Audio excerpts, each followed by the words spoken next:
Hey everybody, this is Nine with the B-side. I'm here with Bernie, or also known as Bang Bang, from Los Kung Fu Monkeys, and they've come into town with the Sabroso Taco and Craft Beer Festival, and they're playing with, let's see, we got Vandals, right? Pennywise, Offspring, getting lit.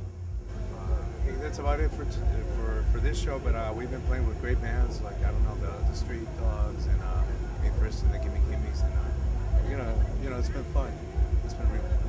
That's cool. Hey, so I was doing my research on you guys, and it said that you're from Tijuana, from San Diego, from the U.S., from Canada. How does that work out that you have all those home bases? Well, we started the band in Tijuana when we were kids. It was in '97, and you know, just life took us there. You know, most of the guys live in Tijuana and Rosarito. Like most of the guys live in Tijuana. One lives in Rosarito.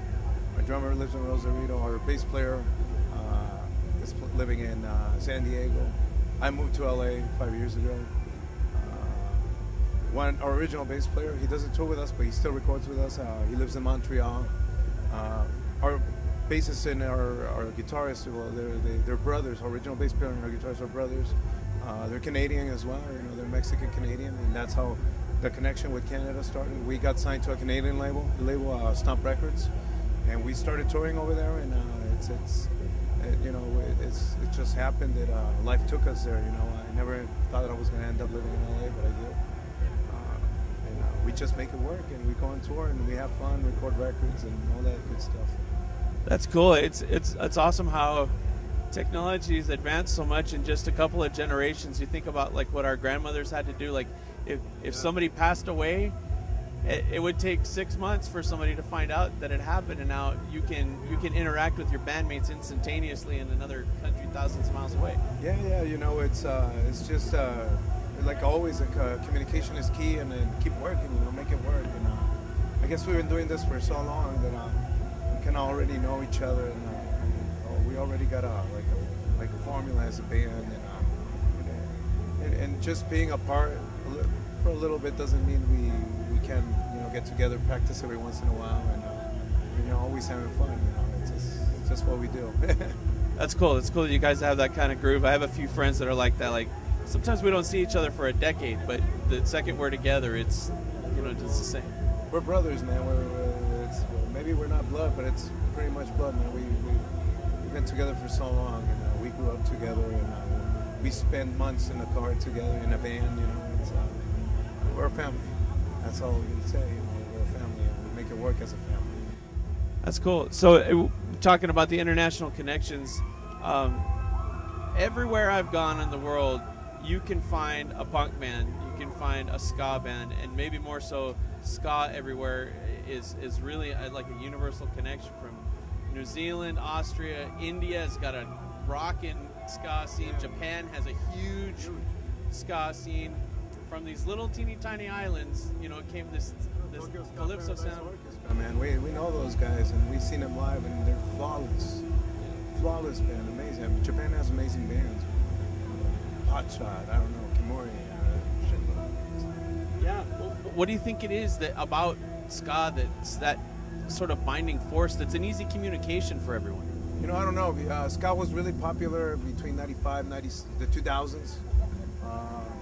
There's something very, maybe it's not on the spotlight right now like it used to be, but I can tell you that ska is a very popular live concert, you know, something for live concerts, you know, because maybe you don't hear a ska band on the radio, I don't know, maybe you don't hear the Suicide Machines anymore or something like that, you know, like back in the day, but ska still is selling out venues. Ska bands are still selling out venues, not just in the U.S., I'm talking about Mexico and Latin America and Europe, and you know, the biggest rock band in Latin America is a ska band. The biggest rock band in Mexico is a ska band, you know. And like I said, maybe we're not on the radio, but people still go to shows. We still sell them out sometimes, you know. And you know, Los Fabulosos Cadillacs did in Mexico City 2 nights for 50,000 people. There's stadium bands, and there's ska bands. I know times change, but we keep doing it, man, and we do it. We love ska, we love punk rock, and you know, it's like every cycle in life, it comes back and comes back, and there's a lot of bands resurging. There's a revival for traditional ska and bands like I don't know, like Steady 45s in LA. Fishbone just came back with the OG members, man. They're all coming back. They just had this big festival with all ska bands almost, I think it's making a comeback, and it never stopped being there. It was always doing good, but I think people are paying attention again. And a couple of years ago, Mantis did a new record, and the Bosstones are. And I'd like to mention that we're going after this on tour with the Mighty Mighty Bosstones as well. So we got lucky enough to be invited by them, and dream come true. I don't know. There's something great about ska and punk rock that makes you dance. It's music. It's a beautiful thing. That's really awesome about the Bosstones tour. Well, one last thing, and then I'll let you go. So today's Cinco De Mayo. It's a celebratory day for Mexicans and for those of us on both sides of the border. But right now, there seems to be a lot of tension politically between the two borders. It doesn't seem so much between the people on both sides of the border. It seems like there's almost more of a bond of us reaching across the border to each other more than we have in the past. Yeah, I think it's, I'm not a very political guy, but I have lived a few things in my time. I grew up in a border city.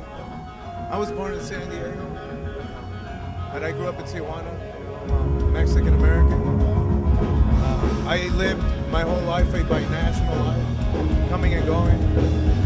And I come from a city of migrants. Tijuana is not the city that my generation said, my parents were born here. No, my parents are not from Tijuana because they got there because they were looking for a better life. And sometimes these people try to cross the border. When they can't do it, they have nowhere to go. And they make a life in Tijuana. But Tijuana is a wonderful place. It opens its doors. And if you work hard, it gives you a wonderful life. I think it's one of the best places you can ever be. It's in its own way, it's very multicultural. Right now we have the Haitians, a Haitian community, refugee in Tijuana. The first thing we did is, I know they're gonna get rejected somewhere else, but we need to be human about this. We're still people, We need to open our hearts when somebody needs a hand. I believe that I was born in a country where all man is created equal, and I'm always going to fight for that. And I know there's going to be people that don't agree with that. Fuck them, I don't care where you came from. I don't care which religion you practice. I don't care what music you listen to. I don't care what is your preference. As long as you're cool with me. And I think that's what they taught us since we were children. I was born in the land where men are created equal, where you have equal opportunities. And I still believe that.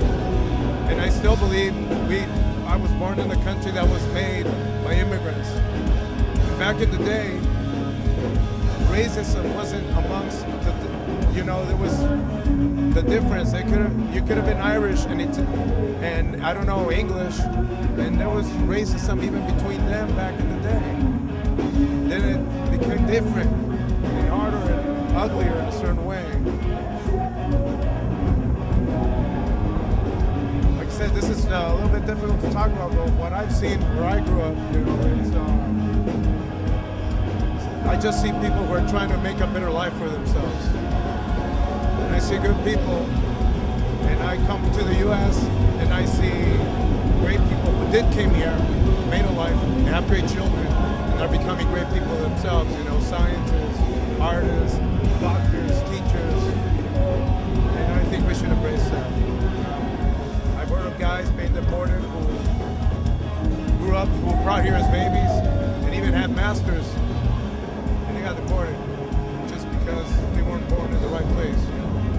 But they forget that they made their whole life here. It wasn't their fault. This is their country too. I know there's going to be a lot of people who don't agree with that, but like I said, I still believe that I live in the country where everybody is created equal. Everybody has a chance to something in life, you know, something great. That's what this place gives us. That's well said, man. Thank you very much. Thanks for your time, brother, and good luck on the tour, and I hope to see you again. Thank you very much. Thank you to the B-side, and we're going to be back. I'm not sure if we're going to be back in Tucson. We're going to be touring with the Bosstones in June and July. Yeah, you guys weren't here for like 12 years, right? Now you've been here twice in 1 year. Less than a year, man. We're so happy. It's just, dude, we're touring with Pennywise, Offspring, man, you name it. We're touring with our heroes, the bands that we grew up with. We're fortunate. And we're just a little man from Tijuana that never thought that this was going to be possible. Right? Today, and every day we've been on this festival, we've been living that dream. So, this happy 17-year-old kid. I'm this happy 17-year-old kid again. Right on. But yeah, I don't know what else.